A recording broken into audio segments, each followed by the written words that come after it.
In 1962, a man named Clairvius Narcisse was pronounced dead by two doctors at a respected hospital in Haiti. He was placed in cold storage, his death certificate was signed, and he was buried in a simple grave. 18 years later, in 1980, a man walked into the village of Lestaire and claimed to be Clairvius Narcisse. He knew intimate family details only the dead man could have known. He identified himself using a childhood nickname that had not been spoken in nearly 2 decades. His sister Angelina screamed in horror and recognition when she heard it. He recounted private family stories with perfect accuracy, details that no imposter could possibly fabricate. Medical anthropologists, including Dr. Lamarck Douillon, carefully investigated the case over several years. They examined hospital records, interviewed family members, and cross-checked timelines. They ultimately concluded that this was indeed the same Clairvius Narcisse who had been officially declared dead and buried 18 years earlier. When asked what had happened to him during those missing years, Narcisse told a story that would challenge everything scientists, doctors, and anthropologists thought they knew about the boundary between life and death. This is not a Hollywood invention or a fictional tale designed to scare audiences. This is one of the most thoroughly documented cases of apparent zombification in modern history, and it sits at the crossroads of ethnobotany, forensic medicine, and ancient Vodou traditions. Clairvius Narcisse was born in 1922 in a rural Haitian village. By all accounts, he lived as a typical peasant farmer, working the land in the Artibonite Valley, a region known for its sugarcane fields and strong Vodou practices. But in late April of 1962, his life took a dramatic and terrifying turn. On April 30th, he walked into the Albert Schweitzer Hospital in Deschapelles, complaining of severe fever, widespread body aches, difficulty breathing, and coughing up blood. His condition worsened quickly despite medical efforts. On May 2nd, at approximately 1:15 in the afternoon, he was declared dead by 2 physicians, one Haitian and one American. His body displayed all the classic signs of death: no detectable pulse, fixed pupils, blue-tinged lips, and complete unresponsiveness. The death certificate was signed, and his body was held in a cold room for more than 20 hours before being buried on May 3rd. His sister Angelina and other family members wept at his bedside. The entire community mourned his passing, and life in the village slowly moved forward as it always had. For nearly 2 decades, Clairvius Narcisse was remembered only as a man who had died young from a sudden illness. Then, in 1980, the impossible happened. A disheveled man approached Angelina in the local marketplace. He spoke calmly and directly, revealing secrets from their shared childhood that no stranger could know. The investigation that followed confirmed his identity through multiple independent witnesses and detailed background checks. Narcisse explained that he had become the victim of a powerful curse orchestrated by a Bokor, a Vodou sorcerer hired by his own brother due to a bitter dispute over family land inheritance. According to Narcisse's own testimony, the process began when he was given a mysterious powder, likely applied through a small cut or abrasion on his skin. Within hours, he collapsed.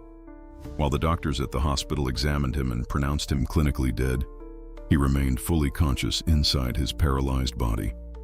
He could hear everything happening around him: his sister's sobs, the discussions between the physicians, the sounds of the hospital ward. He felt the coldness of the storage room against his skin. He endured the horrifying sensation of being placed inside a coffin and lowered into the ground, the dirt falling heavily onto the wooden lid above him.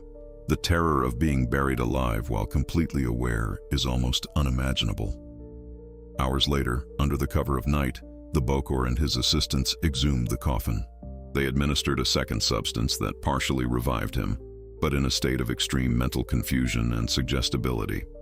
From that moment on, Narcisse claimed he lost control of his own will. For approximately 2 years, he was forced to work as a zombie slave on a remote sugar plantation, laboring alongside other individuals who appeared equally broken and empty-eyed. They worked long hours under harsh conditions with no pay, no freedom, and no memory of their former lives.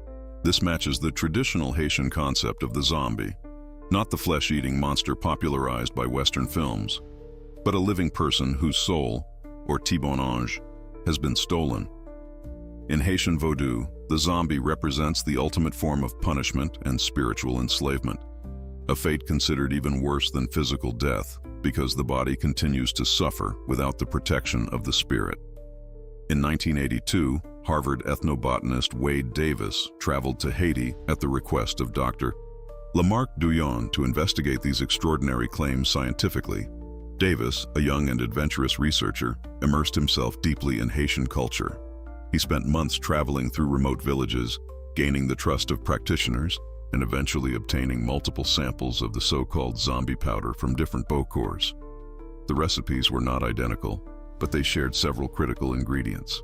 These included ground human bones for symbolic power, various irritating plants that caused skin inflammation to help the toxin penetrate, secretions from the large Bufo marinus toad, which contains a complex mix of hallucinogens and cardiac toxins, and most importantly, dried pufferfish from the Tetraodontidae family.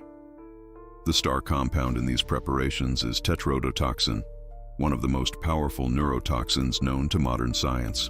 Tetrodotoxin blocks voltage-gated sodium channels in nerve cells, effectively shutting down communication throughout the nervous system.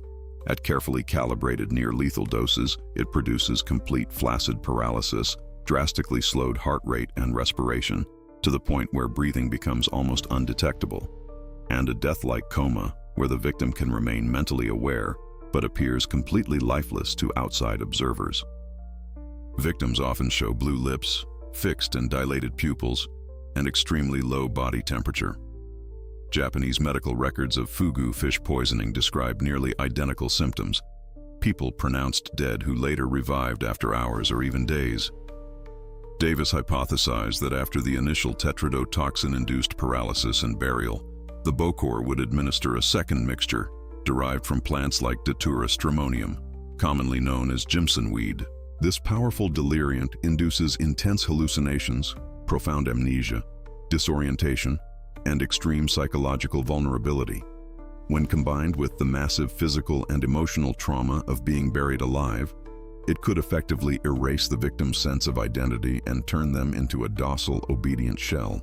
This was not magic in the supernatural sense, but a sophisticated form of ethnopharmacology, ancient botanical knowledge refined over generations and used as a tool of social and psychological control. Of course, the theory has faced criticism from the scientific community. Some toxicologists argue that achieving the precise dosage of tetrodotoxin to induce this suspended animation without causing actual death is extremely difficult and inconsistent. Laboratory analyses of certain zombie powder samples revealed only trace amounts of the toxin, leading some to question whether tetrodotoxin was truly the primary agent or if other factors were at play. Nevertheless, the alignment between the documented symptoms in Narcisse's hospital records, the pharmacology of tetrodotoxin, the effects of datura, and the cultural reports remain strikingly precise.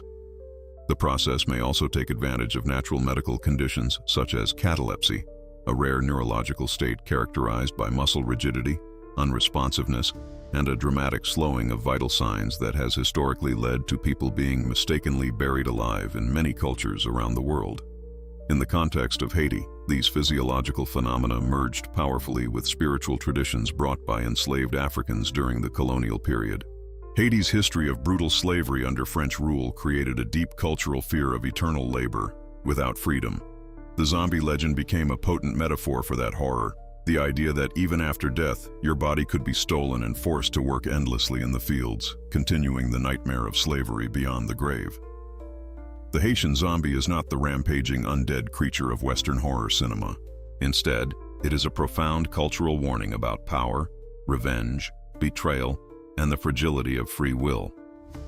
Secret societies such as the Bizango, which operate in rural Haiti, have long been rumored to play a central role in enforcing moral and social order. These clandestine groups reportedly use the threat and occasional practice of zombification as a form of capital punishment for serious offenses like theft, betrayal, or land disputes within tight-knit communities where the formal justice system often fails. In this way, the Bokors and their knowledge serve as both feared enforcers and keepers of balance in a harsh world. Today, decades after Wade Davis published his groundbreaking book, The Serpent and the Rainbow, the legend of the zombie endures because it touches on a universal human truth. The line between life and death is far thinner and more mysterious than we comfortably admit.